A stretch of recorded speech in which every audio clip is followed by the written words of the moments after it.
Welcome to this edition of The Forum. I'm your host, Sheila Evans. Here on The Forum, we highlight interesting and important achievements, programs, and events within our school system and community. And today's show is no exception.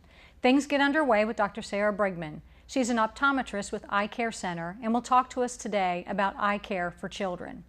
Then we meet Casey Radley, registrar with the North Carolina Aquarium at Fort Fisher. She will tell us about the summer opportunities at the aquarium this summer. And finally, Larry Grimsley, public health nurse and vaccine coordinator, stops by the studio. He has all the details on new vaccination requirements for rising 7th graders. It's another great edition of The Forum, so stick around. We'll get right back with our guests after this short break.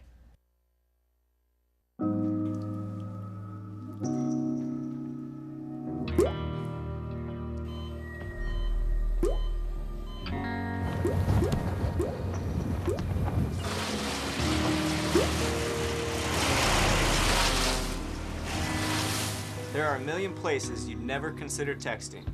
So why would you do it while driving? Leave risky driving to the professionals. Stop the texts, and together we can stop the wrecks.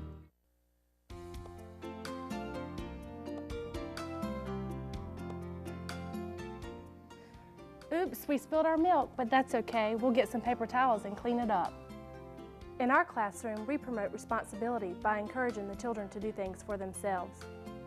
At Kinko's, we look for team members who are responsible. We applaud the schools for encouraging children to be responsible. Working together, we can build something beautiful.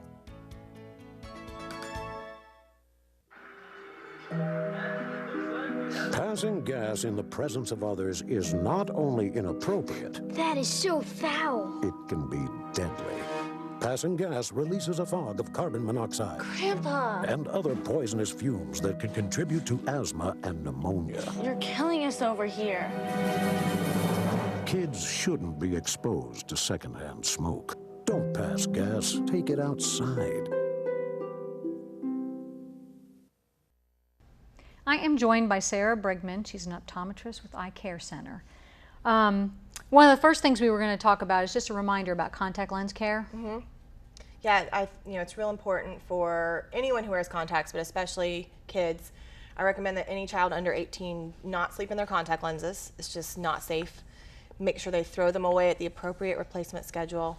And when they're cleaning them at night, they always want to put fresh solution in the case. Don't reuse or top off the solution, and make sure you only use contact lens solution. Don't ever try to store them in anything but that. And that can really keep you safe and not get infections that I see happen a ton when you don't follow those little rules. Do you find that kids are trying to use something besides contact solution? I've only had it happen a few times. Okay. Water is the most common okay. substitute, and it messes up the way a contact lens works and how it interacts with the front of the eye, and it can cause some not fun things to happen. So I just always say that and put it in there. There you go. That's good advice. How often do you think kids should have their eyes checked? I like to check them once a year.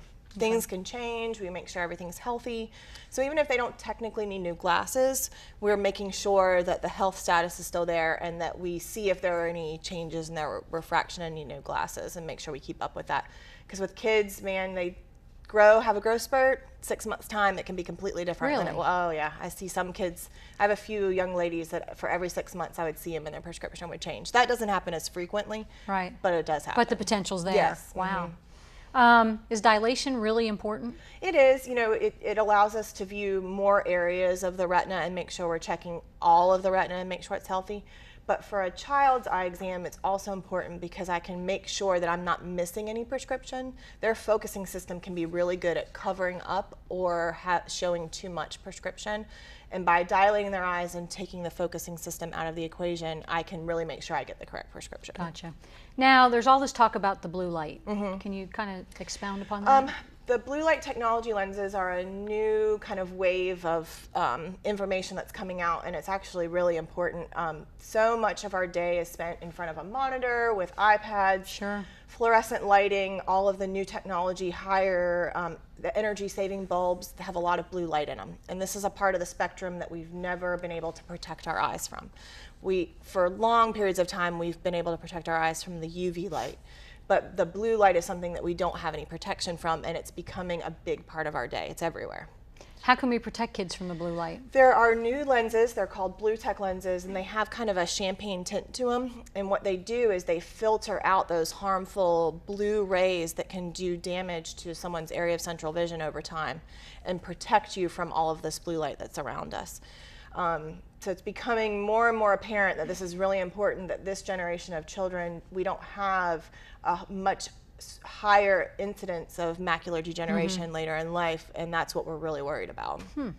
Now, what about the blue light and sleep patterns? Any effect? Yeah, the blue light, what it does is it triggers your brain to think that it's daylight. And so if you're on a computer, on an iPad until right before bedtime, the cortisol levels change in the brain and it makes you think, your brain thinks it's still daytime. So then it's much harder for your body to calm down and realize that it's time to go to bed. So wearing either the blue light blocking lenses before bedtime or not allowing your children to be on those devices before bed is really important, because everyone knows how important a good night's sleep is for a child and learning and their brain development. Now the lenses, they can come just with no prescription and economy glasses or frames? So once the technology came out, I had a pair made for each of my children, and I make them wear them when they're on their iPads at night on the computer, and they have no prescription in them. So it's just a protective function at that point. But if a child has a prescription, we can put any prescription in those lenses and they can wear them for full-time wear during the day to protect their eyes all of the time. They do have a little kind of champagne-y tint to them, so it's slightly different than your traditional clear lens, but most people don't mind that because I know it's helping and helpful for their children. So it's not really noticeable, the champagne? Not that if you held it up to a white piece of paper, you can tell, but against someone's skin, it's not as obvious. Gotcha. So do you feel like this blue light protection is as important as the UV? Yes. We're learning that the wave many years ago was, UV protection, it protects you from macular degeneration, cataracts. And this is the area that we did not know was an issue, and we're realizing it's just as important, maybe more important, especially with the way that our technological patterns are, because now we're way more exposed to this type of light than ever before. How do you get away from blue light, really? You don't. Everyone spends all of their day in front of a monitor now, whether it be at work or email or on a phone. Airport, yes, just all of the lighting above you, is. It's there. They also make a non-glare coating. It's called Prevencia, and it doesn't have as much protection from the blue light, but if you don't want that tint to the lenses and don't want to wear it all the time, that non-glare coating that most people get on their glasses anyway has at least some blocking from the blue light that's overhead, so you could get that on your normal clear pair of glasses.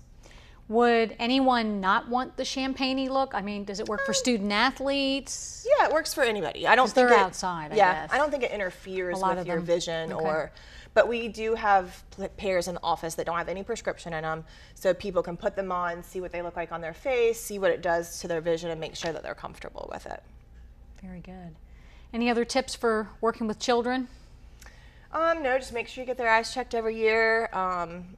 Wait until they're ready for contact lenses, because I find that children that they're not ready and the parent just wants it, it's not time.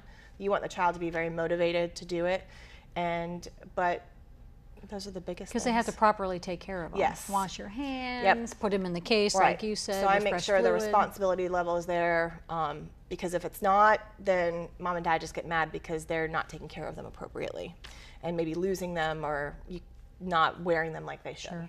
What age do you usually recommend that they start?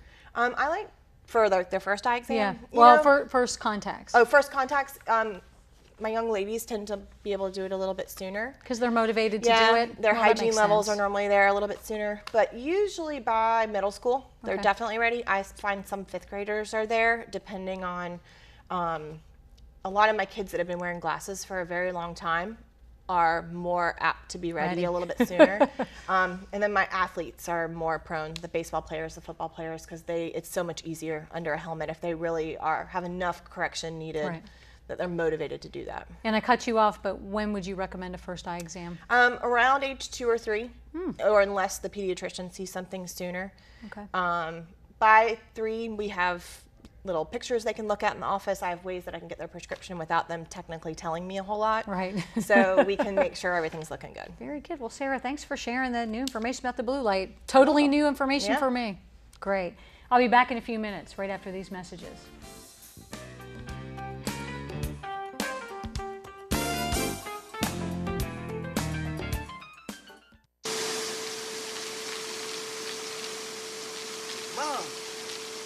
Mom! What? You can't find Ichabod. What?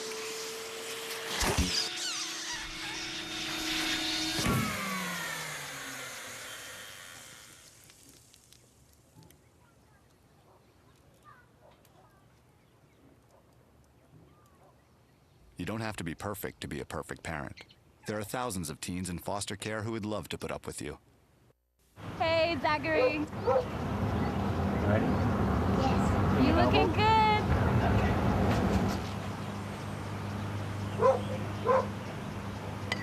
Great hit. The odds of a child becoming a professional athlete? 1 in 16,000. The odds of a child being diagnosed with autism? 1 in 150. You know the odds of autism. Now learn the signs. Go to autismspeaks.org. What state am I? I'm known as the land of 10,000 lakes. The Twin Cities, major centers for manufacturing, are located here. The common loon is my state bird. Do you know who I am? If you've guessed Minnesota, you're right. I received statehood in 1858. This United States factoid has been brought to you by New Hanover County Schools on the Learning Network of the Cape Fear. I am joined by Casey Radley. She's the registrar at the North Carolina Aquarium at Fort Fisher. And Casey, we're here today to talk about summer camps. Yes, we are. Tell us what you're offering this summer. We are offering 8 weeks of summer camp this summer. And for the very first time this year, we are offering a 9th week of camp specifically for 4-year-olds who usually don't get to join in on the fun. Interesting. What does that day look like with a 4-year-old? Well, it is not a full day of camp, it's a half day. Okay. And they'll be getting to do everything that we normally do in our camps. They'll get hands-on activities, crafts, and up-close animal encounters. Fun. Now, is that week running concurrent with the other ones, or is... It's not. It's going to be the last week of camp. It will be August 17th through the 21st, and so it's going to have its own separate week. Gotcha. So when do the camps start for the other kids? For the other kids, we always start the Monday after Father's Day, so the first week will be June 22nd through the 26th, and that is Monday through Friday. Okay. They will run, they will start at 8:30 8:30 in the morning and end at 3 o'clock in the afternoon, and they run 8 weeks long, so our last camp will be August 10th through the 14th. Gotcha. What are some of the themes for your camps this year? Well, we always do 4 themes of camps. And each theme gets 2 weeks, so in case you can't make the first week and you really want to get in that a specific theme, we offer them back to back. So the first, so the first 2 weeks is Carolina Creatures, and this theme will focus all on native North Carolina species and plants. Fun. The second theme is Senses and Defenses. So we will learn all about our 5 senses and how we are similar with animals, and how animals use their senses to defend themselves in the wild. Very good. The third week is one of our most popular themes. We have it every year. It's Animal Keepers. And in Animal Keepers, we learn what an aquarist at our aquarium does day to day to keep it running. Oh, so behind the scenes kind of stuff. Behind the scenes, Fun. very hands-on. They will get to, depending on their age level, they'll get to help with food prep and maybe even help aquarists clean the tanks. Oh, and fun. They love it. You get your hands dirty. And it's a really fun one. They'll get to interview the workers and ask them really fun questions. Very good. And the last theme is Planet Patrol. And this one focuses on our Earth and how we're connected to it and what we can do to protect it. Very good. Now, we talked about a special camp for 4-year-olds. What are the ages for the other camps? The ages for the other camps start at 5 years old and go up to 14. And there is a special age group for our older kids. Our Coastal Crusaders run 12 to 14 years old, and their camp weeks are, they're only 3 weeks throughout the whole 8 weeks. So they do have special dates they are running because we do specialize with their activities. They often go on field trips off-site, so we make sure we have transportation available for them. So make sure you get online to check out those dates. Speaking of online, how do people sign up for the camps? They can sign up online on our website. They can also call us and come on in if you want to do it that way. Well, that makes sense. What other programs do you offer during the summer? We offer a lot of programs. So the great thing about the summertime is that we have a specific summer schedule for our public programs. We offer behind-the-scenes tours, extended behind-the-scenes tours, which is where you'll get to see a feeding of our largest Cape Fear Shoals exhibit. We offer canoeing outside, going out into the salt marsh, and we also offer other programs that you can specially request. Aquarist Apprentice is very similar to our Animal Keepers program, where you can get your hands on and go behind the scenes and things like that. And can young people do that? Like it's a one-on-one? We usually max the age at 8 years old with an adult. Okay, gotcha. The canoeing, can you be a first-timer, or do you actually have to know how to do it already? Oh yeah, you can be a first-timer, definitely. Another program we offer is surf fishing, and a lot of people think you have to be an experienced fisherman or have a permit to do that, and that is not the case at all. It is not. I did it once upon a time with a bunch of little kids. How about new exhibits at the aquarium this summer? We have a very special exhibit that just opened up that's only open for the summer. It's called Lorikeet Landing. And this exhibit is, it's a very interactive exhibit with small flying tropical birds. So if you... Very interactive. Yes. Explain that a little bit, Casey. So we offer, you can purchase a nectar cup with your admission to the Lorikeet Landing, and they will come right up to you. They have big personalities. They are very attracted and friendly to people, and so they're a lot of fun. Interesting. Yes. Okay. How about volunteer opportunities? Let's talk about that a little bit. Yeah. So we rely heavily on volunteers all year long, and the summertime, as you can imagine, is our busy season. So we love when volunteers come and are interested in participating and helping us, whether it's on the floor with our summer camps, whether it's with our outreach programs where we're going out to different areas and facilitating programs that way. And so if you're interested in volunteering, all you need to do is go through an orientation with our coordinator, who offers volunteer orientations about twice a month. Okay. And just go online to our website, fill out a form, and our volunteer coordinator will contact you. And we also have a special volunteer program for teens that are aged 14 to 17. So if they're looking for something to do this summer, that's a great outlet for them to do. Very good. Do you still do a lot of outreach in the summer, even with school out? Oh, yes. So like you said, school is out, and we often go to different summer camps, library reading programs, nursing homes, festivals, anything you name it. Well, very good. Casey, thanks for coming in. And when do those camps start? The Monday after Father's Day. That's right. Very good. I'll be back in a few minutes, right after these messages.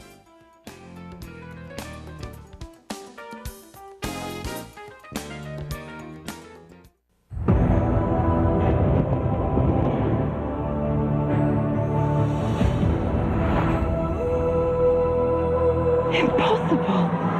When you open a book, you can explore new lands, meet new friends, and discover new adventures. There are amazing possibilities when you open your mind to reading. You can log onto the Library of Congress website and let the journey begin. So nice out here. Yeah, I used to come out here when I was a kid. Nothing. No, I definitely heard something. Look! Who's that? Let's get out of here! What are you doing? Shut the door! Okay. He's got an axe! He does? I'm sorry! Come on, baby!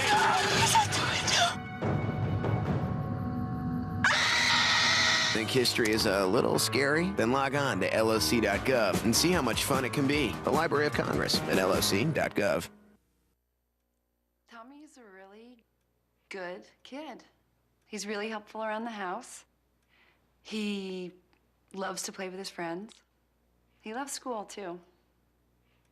He's real smart. My Tommy would never even think about trying alcohol.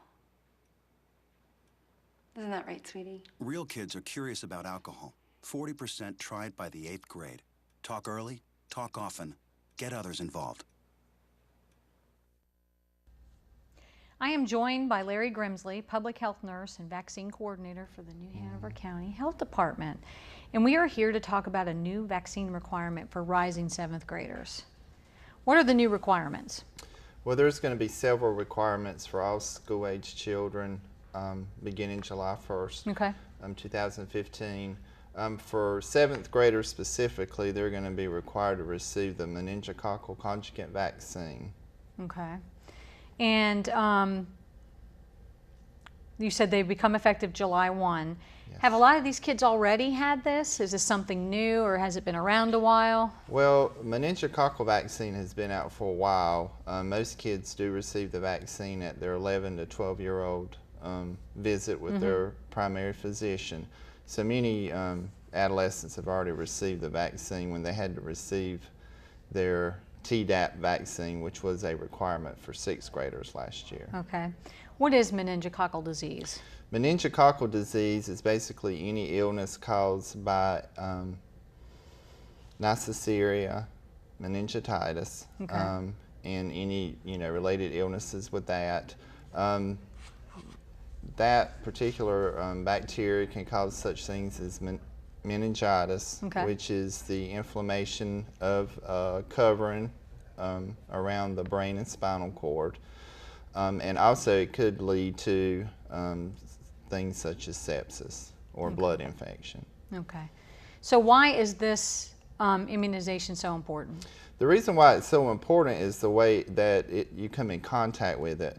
You come in contact with it through respiratory and throat secretions. And so we're looking at adolescents, which are spending more time with their friends. They may be sharing a beverage. Right. Things that happen when you get a little bit older. Gotcha. Are there any side effects of the vaccine that you think parents should be made aware of or concerned about? There really shouldn't be any side effects other than normally when you receive a vaccine, such as soreness in your arm, you may have a low-grade fever. Those are typical side effects. Are there additional boosters with this, like there is with some of the others? Yes.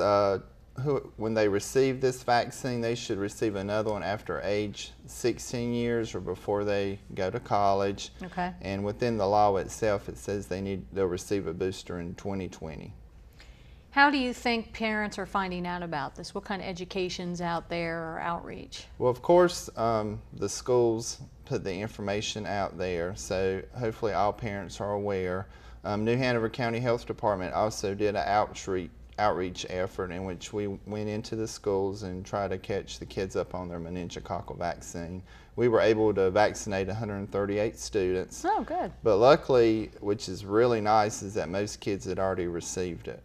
Which makes your job just a little bit easier, I'm sure. Right, and we're looking at, yes, that's great because these parents are helping to protect their children and the community as a whole. Gotcha. Now you said there were some other changes. Are you able to speak to some of those? Sure.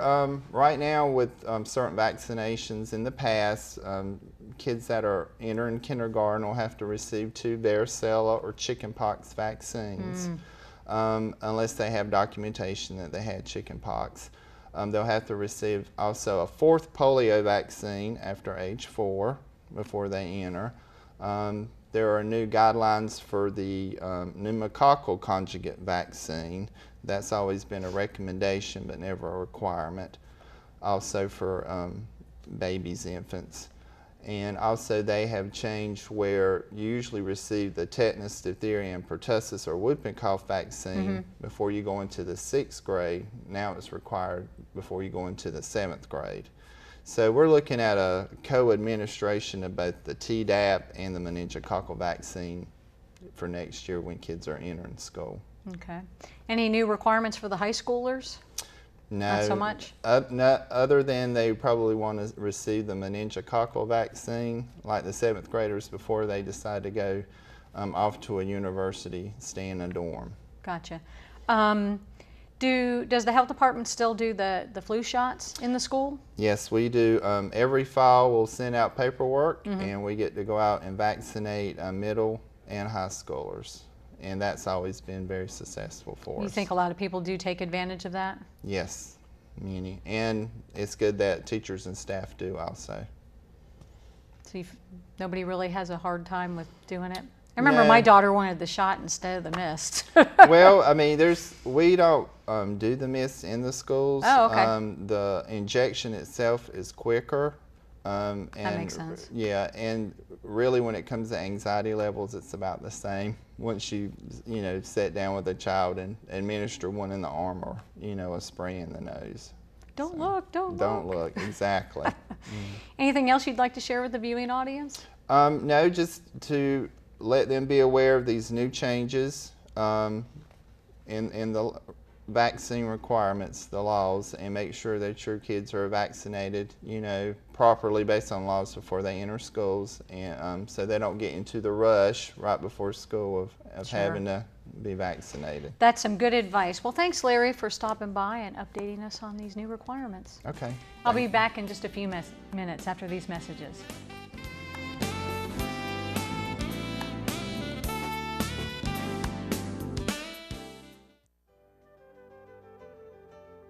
Carl Sandburg won the Pulitzer Prize for his 6-volume biography of Abraham Lincoln, but he is best known as a poet of the people. His jobs as a milk delivery boy, a house painter, and a newspaper reporter helped him capture in his poetry the thoughts, feelings, and experiences of everyday life. This background in literature has been brought to you by New Hanover County Schools on the Learning Network of the Cape Fear. What gets you moving? Because when you get moving an hour a day, You fuel your body, and your mind, whether you like to throw around the football, play frisbee in the park, Or dance in your room. moving every day helps give you a healthy body and mind. And that makes you part of a winning team. Hey, that was my line. Get up and play an hour a day, Doc. check out how to be a player at letsmove.gov. Head online to get tips on great ways to get moving every day. That's www.letsmove.gov. Okay, so we drowned the fire, Yep. stirred it, drowned it again, and now just feel if it's cold. Yeah. Cool.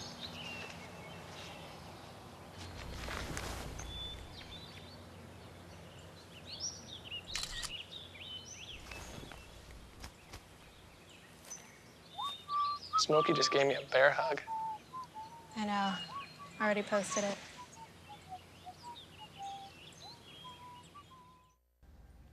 We hope you've enjoyed our program today.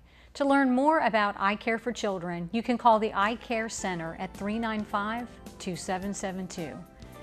To sign up for summer camps at the aquarium, go to www.ncaquariums.com/Fort-Fisher or call them at 458-7468. Now, if you ever have any questions or would like more information about the new vaccine requirements, you can call Larry Grimsley at 798-6529.